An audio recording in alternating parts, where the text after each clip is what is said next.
Hey friend, welcome back to the Vision Driven Health Podcast, your go-to place for how to create healthy habits that last in partnership with God. Believe it or not, research has found that the top predictor of longevity and your propensity to chronic disease is the amount of skeletal muscle that you have.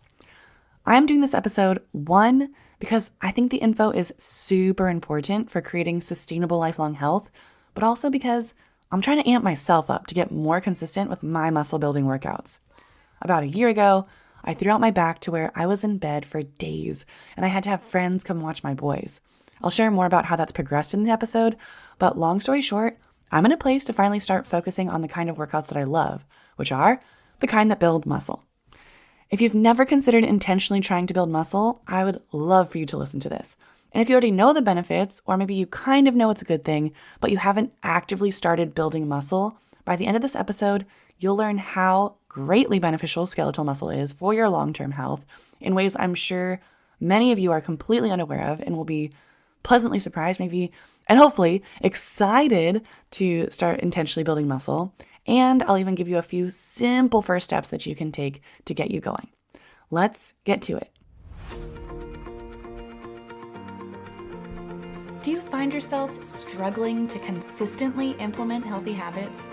Do you lack energy, confidence, and motivation because of stress, overwhelm, and shame for having not gotten it together by now? Friend, there is hope and grace for your health. Hey, I'm Robin Ryan McDonald, host of the Vision Driven Health Podcast. I'm a follower of Jesus, a wife, a mama of two, and a seminarian turned health coach. And I'm so excited that you're here. I found myself in my early 20s captive to cravings and convenience, 20 pounds heavier, super tired, with a face full of acne. I could not figure out how to maintain healthy habits until I discovered the power of aligning my choices with God's vision. 10 years and 2 kids later, by the grace of God, I'm still prioritizing my health and feeling amazing. If you are over quick fixes and are ready to feel good in your own skin, then grab a giant water bottle and let's dive on in. As a reminder, the Vision Driven Health Podcast is under the umbrella of Naval Health Incorporated. The content on this podcast is for informational and educational purposes only. It is not intended for medical advice. It does not take the place of medical advice or treatment from a physician. Listeners should consult their own doctor or a qualified healthcare professional for specific health concerns and questions.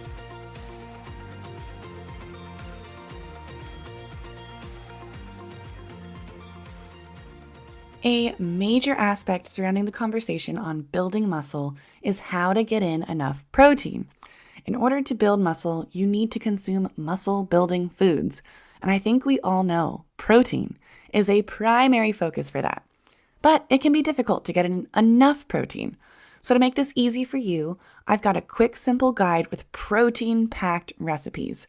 You're going to want to grab my 20 and 20 protein recipe guide, where each meal takes 20 minutes or less and contains at least 30 grams of protein.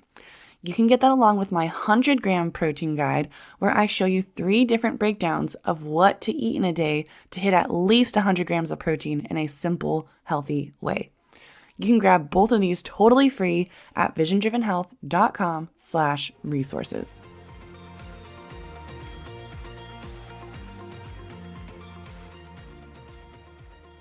I will start by giving a bit of background on my exercise journey.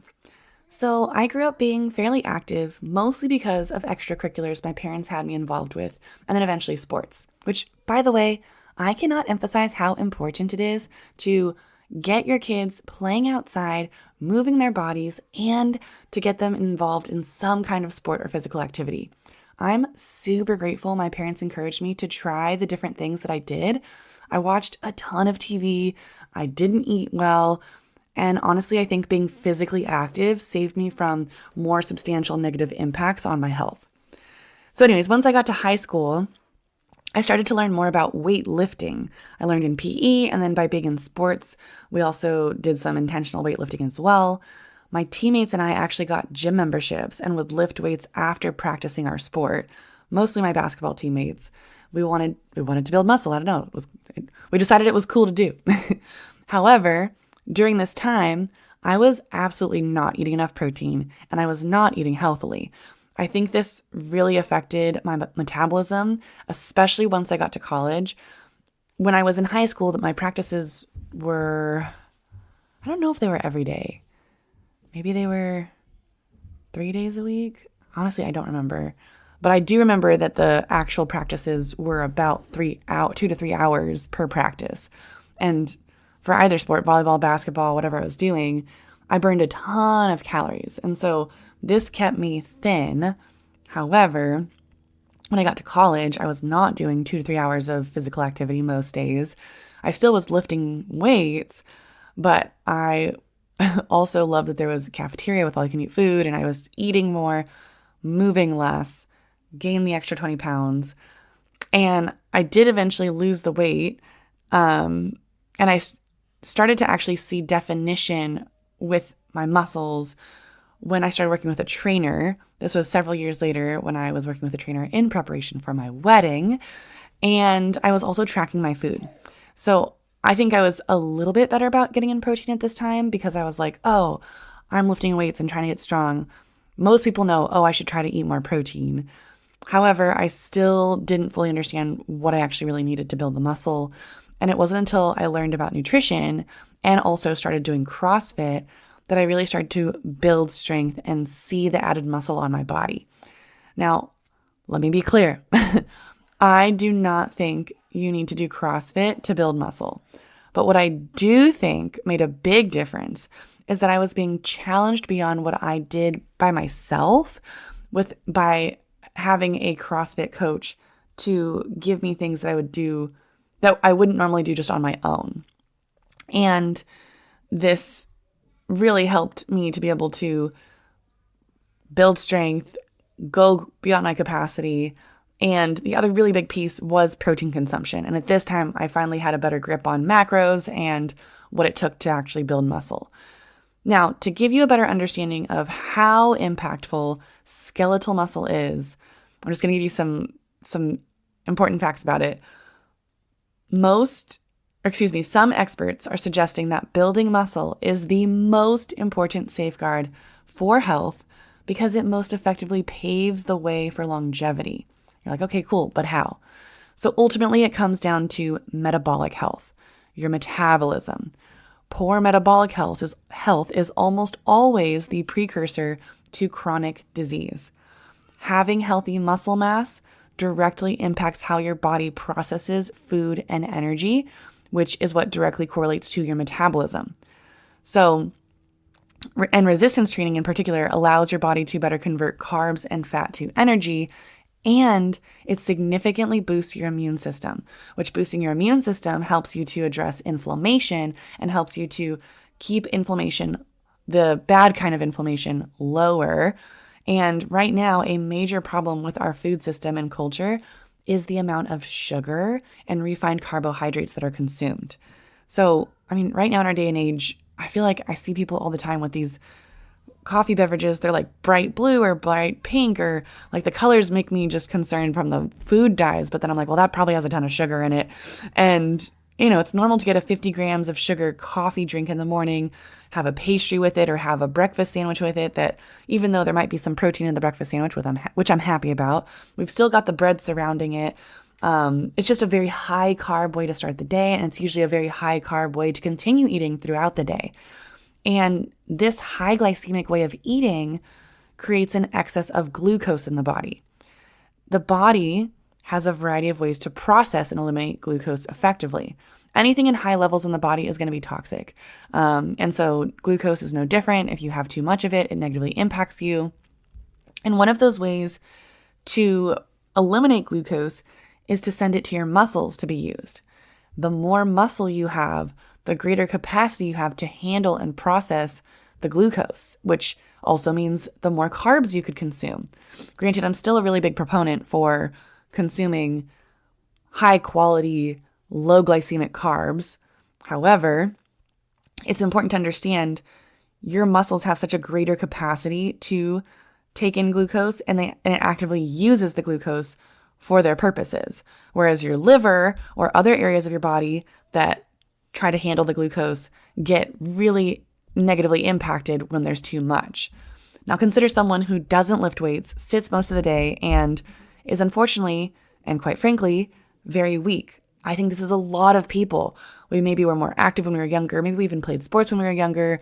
I think for women, a lot of times, and I can see how this happens with my back injury, like I've become a lot less active than I was, which in some ways feels like an identity crisis for me. That's maybe another episode. Maybe we can do a Holy Hungry on that. But you have kids, you're not able to work out the same way you were because your body's recovering. It's this whole process of having to like rebuild from square one, which can feel really discouraging. There's a lot of mindset that goes into it. You don't feel good in your body because you look different. Things are different. You don't feel as confident. And if you can get past that and build back up, sometimes you don't even build all the way back up before you have the next kid, which was what happened with me. And then after the second kid, depending on how that goes, same thing, you're building your body back up. And if we don't intentionally fight through all the challenges and hurdles we have of re-strengthening our core, re-engaging our pelvic floor, figuring out how to safely build muscle and exercise and to be consistent with it while taking care of our kids, we end up just being overall less active. Now, there is, I think, a legitimate mom strength. I think my lack of resistance training this year has been somewhat salvaged because I have giant children that I still pick up. My 2-year-old, he'll be 3 in July, but he is 40 pounds and he loves to be held. And I can still pick him up and toss him in the air and everything. And I think he's the reason why I still have any arm muscles. But with that said, as a mom, oftentimes it's easy to become less and less active. Our kids get a little bit older. They're not running around the same way. We're dropping them off and taking them places to where they're being more active versus us running around with them. And before you know it, we have not continually built up our skeletal muscle. We're becoming weaker. We're becoming less active. And what happens across the board, and you can think about, so this, let's just say we hit 40, 45, and we haven't been intentional with building muscle, that's going to have whatever effect it does at that point. But that if we still continue not to intentionally build muscle, you get to 60, 70, that's where we have what we see are a lot of precious, precious elderly people are so frail and they're so weak because they didn't know how to continue to build muscle. And what happens then is they become a much higher risk for insulin resistance, which then affects their metabolic health, which then feeds into all these other chronic diseases that are very prevalent right now because of the shift in our diet. A lot of the elderly people currently, it depends on how old they are. If they're in their 80s, 90s, I would guess most of them probably didn't grow up eating what is now normal to eat today. Them, if they want to go to diners and things like that, the food of a diner today is much different than the food of a diner 40, 50 years ago. And so these precious people, they're surrounded by a culture where the food is extremely high glycemic. It's packed with all kinds of toxic things. They haven't done the things to build muscle. And so essentially, they don't have a way of handling the negative impact on their body from the food they're consuming, which a big part of that could be having muscle. Muscle is almost it's like armor for your body, which literally is kind of what it's supposed to be. It's our strength physically, but it also from a internal organ functionality standpoint, it has a massive effect on keeping us healthy and improving our metabolism. Now, here's the crazy thing about muscle that you probably didn't know. Okay, so we're kind of okay, yeah, obviously it helps us be stronger. Okay, maybe I kind of knew that it helps with processing carbs or that kind of thing. So skeletal muscle is an amino acid reservoir, meaning if you are sick or injured, your body will pull amino acids from your available muscle tissue to repair and protect itself. So a person's ability to survive diseases associated even with cancer has been found to be directly related to total muscle mass. Now think about that. We have cancer is rampant right now. I have very dear loved ones who are battling it right now. I have dear loved ones who passed away from it. And there are so many who are being impacted because of this toxic soup that we're living in. And to think that by just building more muscle, having more skeletal muscle, your body has more to draw from to fight cancer and the diseases and sicknesses that come with it, That's massive. And even thinking again to chronic diseases, particularly when it comes to diabetes, heart disease, even arthritis, things like that, building muscle, having muscle, again, becomes a safeguard that either mitigates your chances of those chronic diseases or minimizes the effect those chronic diseases can have on your body. And even just from a mindset standpoint, doesn't it sound better to focus on gaining muscle than on losing weight? I know so much of the conversation is around losing weight, and I can fully appreciate that. And I think most of us just don't have the education, the knowledge, the understanding to even think to want to pursue gaining muscle. I know when I was in high school, I didn't fully understand. Like I said, we did try to build muscle, but I was very focused on being skinny and thin. I don't think it was until I was older that I appreciated just being more strong and capable versus having this like thin appearance. And even too, it's like, oh, I need to lose weight. When people get heavier or they're starting to have health issues, that's the conversation, which again is important. There are health considerations when we have gained unhealthy weight. There is healthy weight gain, which again would be muscle. But what we don't realize is that if we focus on gaining and building muscle, even while we're trying to lose weight, we improve our metabolism, which then can dramatically support and expedite the process of losing weight and losing weight in a healthy way. And the truth is, as we age, we lose muscle. And part of that is biological. But again, on a cultural note, like I already kind of described, we are part of an inactive society. Most people don't maintain physical activity as they age. They slow down. They sit more. They start complaining about back problems. Like I said, had my own back problem.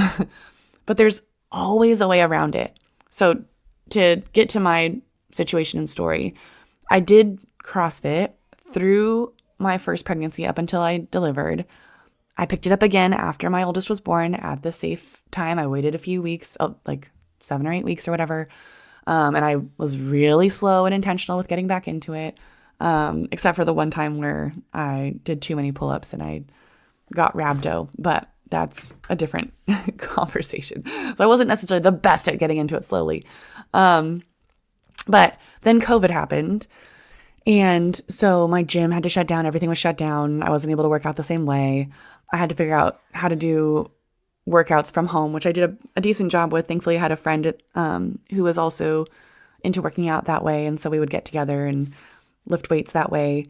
Then I ended up joining a boot camp, got really toned doing that. I definitely saw muscle increase from that. I don't necessarily know what kind of strength I got from it, which, by the way, increasing strength and building muscle definitely go hand in hand, but you don't, just because you increase your muscle mass doesn't always mean you're increasing your strength. And it does take fueling your body in an appropriate way to actually build the muscle. And that's something, to consider as well. But with that said, in the boot camp, I noticed I was building muscle.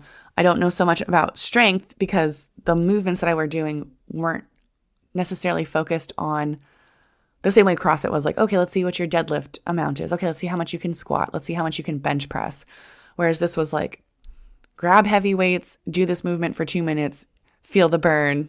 This is a boot camp, which honestly wasn't necessarily my favorite. I really like having more specific metrics where I can see how I'm growing and improving. I digress. So I did the boot camp. Then I stopped it like halfway through my second pregnancy just because I felt like the repetitive movements weren't the best for my body while I was pregnant, and I was starting to have some concerns about back issues. So then I started doing just lifting weights at a gym, had my second baby. He was a giant baby. I'm not blaming him, but my body was definitely very different after having him. It was just different. I ended up having a lot more back pain. And like I said, about a year ago, I ended up being in so much pain. I couldn't stand or walk. I couldn't even go to the bathroom on my own. My husband had to like hold me in a certain way. It was pretty humbling. And I eventually recovered. I have a really good chiropractor. He's actually been on the show. I'll link his episode in the show notes. And he'd been telling me for years, which I don't know why I was so resistant. He's a great chiropractor. have every reason to take his advice. But he was like, I really want you to get x-rays to see if you have a leg length discrepancy. And I don't know why. I just was like, why would I have a leg length discrepancy? I've lived 30 plus years without back issues. Something else is going on. Like, it can't all of a sudden be a leg length issue. Finally, I listened to him and I got the x-rays. Lo and behold, I have a leg length discrepancy. One leg is shorter than the other. The leg that he suspected was shorter indeed was shorter. And so then he told me what height of heel lift to get. And I put that heel lift in my shoe. I'm telling you, literally, day before, back pain. Next day with the heel lift in, no back pain. It was the easiest fix, which I'm so grateful it was such an easy fix, but also so frustrated that I didn't just listen to him in the first place. But with that said, that's been a few months now since I've had this heel lift. And so I'm like slowly trying to get back to a resistance training routine. And it's super humbling where I'm at this point. And just strength and ability wise, it's honestly been hard to start up because I know that I can't do what I did. And when I do remember when I remember what I used to do, it's just difficult. It's humbling. It's just difficult to look at where I'm at. And I get to shift my perspective and be like, all right, I can't do what I did yet. It might be something that comes after childbearing years, but there's absolutely no benefit to not doing anything.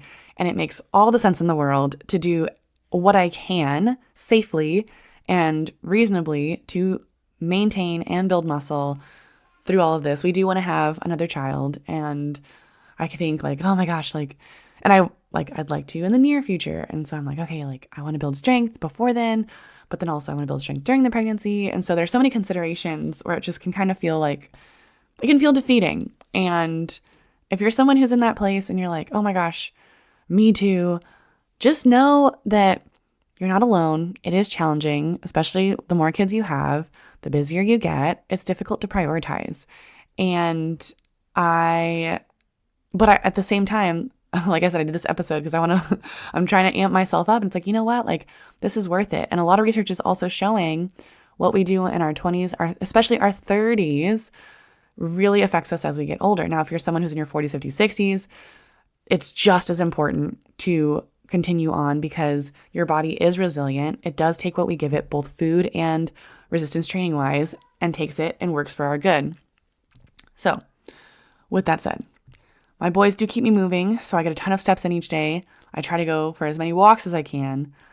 But honestly, right now, strength-wise, I'm just doing like 10 to 15 minute core and like body weight exercises. It's felt super good. I'm working up to, some bigger movements. It's still all body weight. There are different ways to use, resistant bands and things like that. I'm still forever trying to get my pull-ups back, doing negatives and things like that. I do have some weights I'll start to integrate eventually.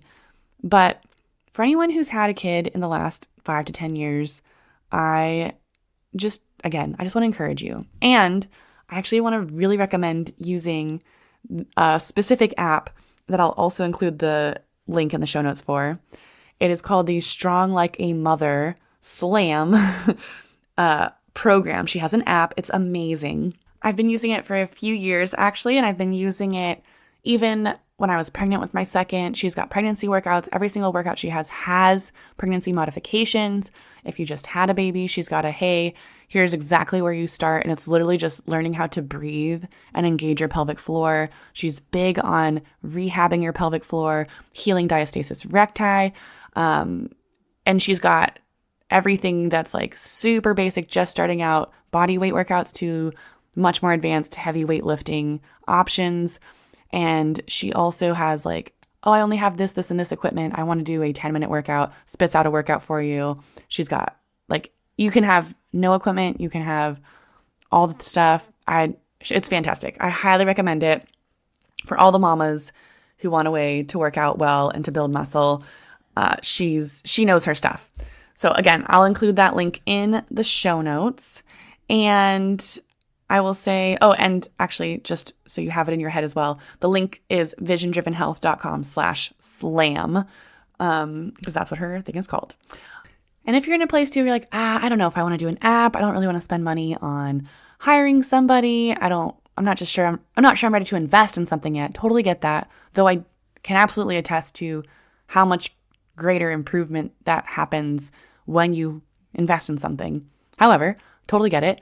You can do simple things like 10 to 20 air squats for every hour that you're working your desk job. Honestly, that's not that much, but it will accumulate. Let's just say, I don't know, you work 8 hours, you do 10 squats every hour. That's 80 squats. That's going to get you somewhere. You do 20, what's 160 squats? That's not nothing by any means. That's going to support your legs. It's going to actually get your blood flowing. It's probably going to help your focus. So that's a great way. You can get some resistance bands.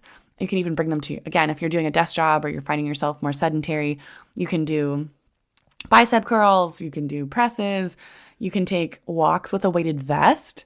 That actually helps to improve just how challenging your muscles, right? You can also do 10 to 20 elevated push-ups before bed each night. And I say elevated unless you can do actual push-ups on the ground. That's amazing. But if you're like, I can't do a push-up, if you put your hands on the edge of your bed and do it from there. A lot of times people can usually do that. You can also do it on a counter.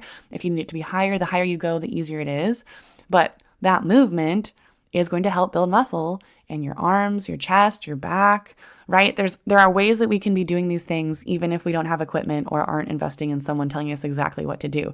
You can literally come up with an evening plan for yourself 10 minutes before bed or 10 minutes when you wake up in the morning where you do 20 squats, 20 push-ups, and 20 bird dogs, which are a core movement, and you do that 3 times. There are so many ways.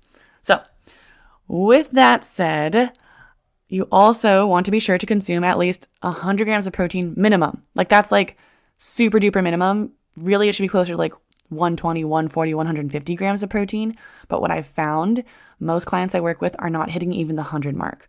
And so, like I said earlier in the episode, I do have 100 grams of protein guide where it shows you like, here's what you could eat in a day to total 100 grams of protein. It shows you 3 different ways you could do that. Then there's also the 20 and 20 recipes in 20 minutes that have 30 grams of protein guide that I have. So you can also see like, well, what do I make? Though that is also very helpful. Again, you can get those for free at visiondrivenhealth.com/resources.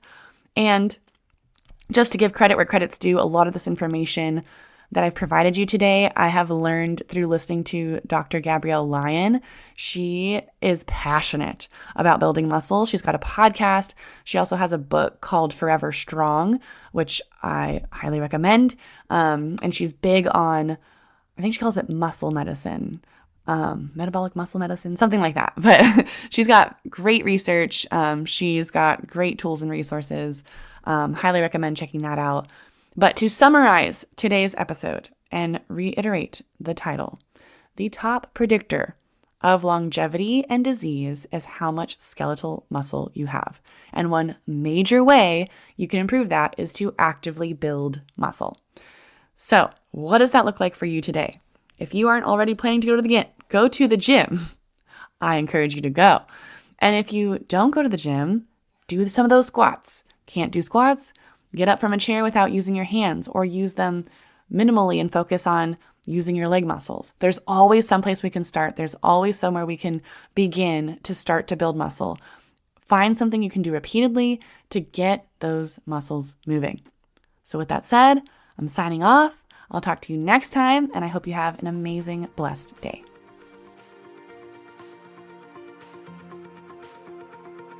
Thank you so much for listening to the Vision Driven Health podcast today.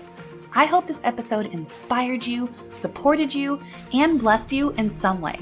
If it did, it would mean the world if you would leave a 5-star written review on Apple Podcasts and share this episode on your social media.